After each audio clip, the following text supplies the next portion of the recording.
Assalamualaikum warahmatullahi wabarakatuh. Halo teman-teman semua, kembali lagi bersama saya Raffi Ahmad Razak dari Razakar. Dan di video kali ini saya akan membahas sebuah perusahaan yang belakangan ini sedang viral. Yang sebenarnya viralnya justru malah gara-gara Paragon, nama perusahaannya, itu menyewa 7 pesawat dan menerbangkan 1.200 karyawannya ke Malaysia untuk gathering. Itu viral banget dan akhirnya semua orang pada ngomongin Paragon perusahaan apa sih, apa segala macem.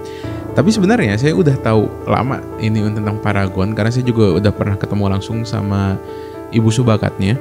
Tapi justru yang bikin saya menarik dan pengen bahas ini karena Ibu Retno Marsudi, mantan Menteri Luar Negeri kita, itu tiba-tiba jadi komisaris di Paragon ini. Jadi buat teman-teman yang nggak tahu Ibu Retno Marsudi itu siapa, jadi Bu Retno Lestari Priyansari Marsudi itu dikenal dengan panggilan Retno.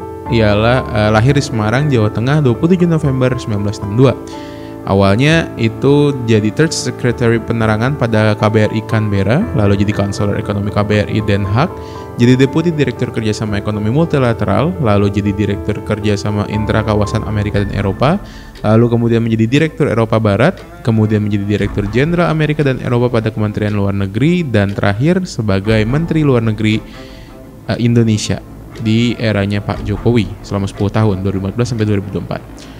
Bu Retno ini juga menjadi komisaris di beberapa perusahaan dan menjadi utusan dari PBB. Jadi sebenarnya ini Paragon ini bukan perusahaan pertama yang beliau jadi komisaris. Jadi Bu Retno Marsudi itu jadi komisaris di PT Vel Indonesia atau kita lebih kenal dengan nama Inco, Paragon Wardah yang baru banget tahun ini, lalu PT Bunda Medik Tbk dan Gurin Energy. Beliau juga ditunjuk oleh PBB sebagai utusan khusus untuk isu air dunia yang bertujuan untuk menggalang kementerian dan upaya bersama untuk memajukan agenda air global.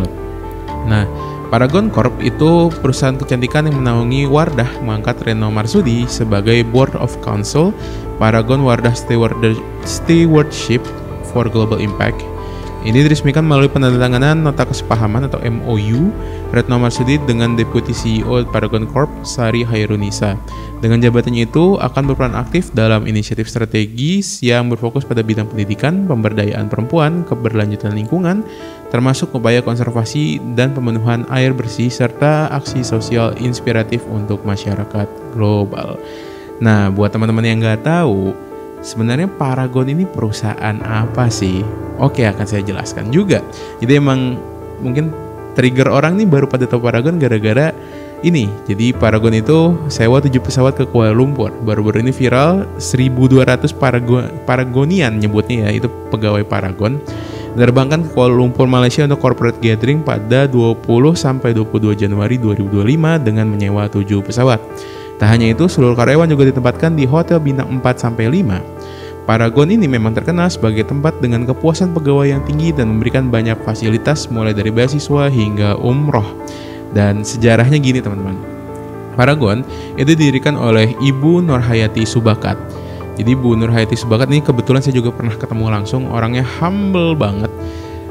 Beliau ini itu memiliki latar belakang pendidikan farmasi di ITB dan sempat berkarir sebagai apoteker, dan dari sinilah dia memiliki modal ilmu formulasi kosmetik dan farmasi.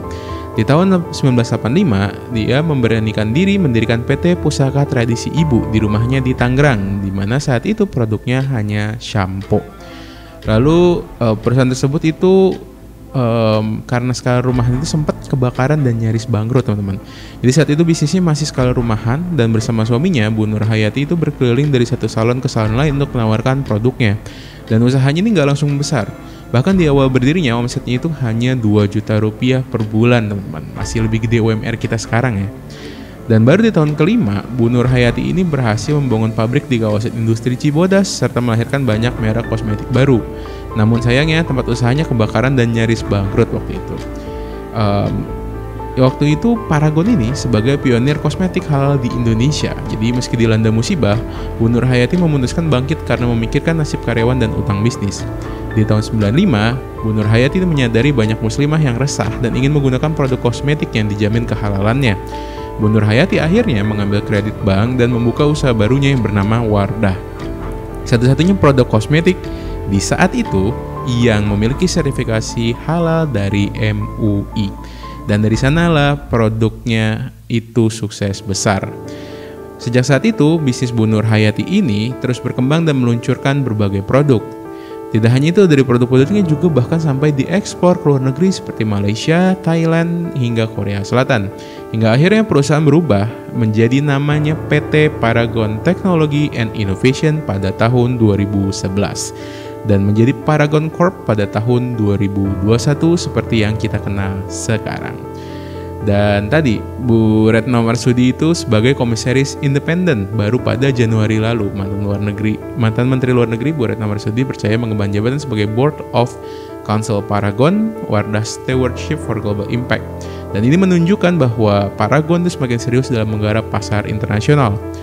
Dan tadi juga sempat kita bahas bahwa Bu Retno itu juga utusan khusus PBB untuk isu air yang akan memperkuat komitmen Paragon pada isu ESG atau environment lah, atau tentang lingkungan. Dan menurut CEO Paragon, Mas Harman Subakat, saya juga pernah ketemu nih kebetulan sama orangnya langsung. Beliau menurut Mas Harman ini, Bu Retno Marsudi adalah seorang tokoh pemimpin dengan pengalaman dan kisah inspiratif, sehingga melalui keahlian diplomasi global beliau, kita akan membuka babak baru dalam kerjasama strategis. Dan sekali lagi saya pernah ketemu langsung sama beliau karena beliau itu sering banget buka job recruitment atau bukan job posting ya, lebih kayak dia datang ke kampus untuk ngebuka rekrutmen ke Paragon ini, terutama di ITB karena kebetulan saya juga alumni ITB. Saya 2 kali ikut acara beliau, bahkan beliau tuh pernah mengajar di sebuah seminar dan kelas saya itu suaminya. Itu juga pernah ngajar, anaknya juga pernah ngajar. Pak Harman itu pernah ngajar, Bu Nur Hayati juga pernah. Dan itu membuat saya bangga banget sih, karena melihat seseorang yang ada di tingkat ini tapi low profile banget. Jadi kalau beritanya bilang bahwa Bu Nur Hayati ini sangat low profile, saya sangat setuju sekali. Jadi banyak pihak yang mengapresiasi Bu Nur Hayati Subakat karena sosoknya yang low profile, tidak pernah flexing kekayaan dan tidak pernah ada drama. Tapi diam-diam Bu Nur Hayati Subakat ini pernah dinobatkan sebagai 25 pebisnis wanita paling berpengaruh di Asia di tahun 2018 oleh Forbes, teman-teman. Menurut Forbes, saat ini ia memiliki kekayaan hingga 24,3 triliun rupiah dari bisnis kosmetik. Dan Paragon Corp ini itu menjadi market leader kosmetik di Indonesia. Mungkin teman-teman tahu merek paling besar adalah Wardah, tapi ini merek-merek lain teman-teman pasti tahu mereknya, tapi nggak nyangka itu dari Paragon Corp. Seperti ada Makeover, ada Emina, ada Labore, ada Kaf, dan Biodev. Ini kebetulan saya pengguna Kaf juga. Ibu saya almarhumah, kakak saya itu pengguna Wardah juga gitu. Jadi ini sebenarnya udah sangat familiar sekali lah di saya secara pribadi di keluarga juga. Dan Paragon ini juga telah memiliki lebih dari 12.000 karyawan dan memiliki lebih dari 41 distribution center yang tersebar di seluruh Indonesia dan bahkan Malaysia, teman-teman. Jadi itulah teman-teman mengenai Paragon Corp yang baru banget viral belakangan ini. Padahal ini adalah sebuah perusahaan yang jujur saya pribadi ini sangat-sangat mengapresiasi gitu, sangat-sangat senang ada perusahaan yang sangat menjunjung tinggi etis gitu. Maksudnya kayak bukan hanya sekedar mencari cuan gitu, cuman mereka ini perusahaan yang menurut saya memperlakukan karyawannya tuh bener-bener pantas gitu loh. Ya ini harusnya kekeluargaan tuh yang seperti ini, bukan yang kekeluargaan dalam tanda kutip yang kita kenal ya. Dan segitu aja teman-teman pembahasan saya mengenai Paragon Corp ini. Entah kenapa saya senang banget bikin konten ini teman-teman, karena saya tahu perusahaan ini tuh jauh sebelum viral. Bahkan waktu namanya baru Paragon yang awal banget itu tahun 2012an, itu saya udah tahu dari tahun-tahun segitu gitu. Jadi luar biasa sekali lagi Bu Nur Hayati Subakat. Saya bangga banget pernah ketemu Ibu, pernah ngobrol, dan ya memang sosok yang sangat inspiratif deh. Terima kasih telah menonton video ini. Jangan lupa like videonya. Ada yang ingin kalian sampaikan, silahkan tuliskan di komentar di bawah, dan subscribe channelnya serta share ke sebanyak mungkin orang agar literasi Indonesia mengenai ekonomi dan bisnis semakin meningkat. Nama saya Raffi Ahmad Razak dari Razakar. Izin pamit undur diri. Assalamualaikum warahmatullahi wabarakatuh. Sampai jumpa.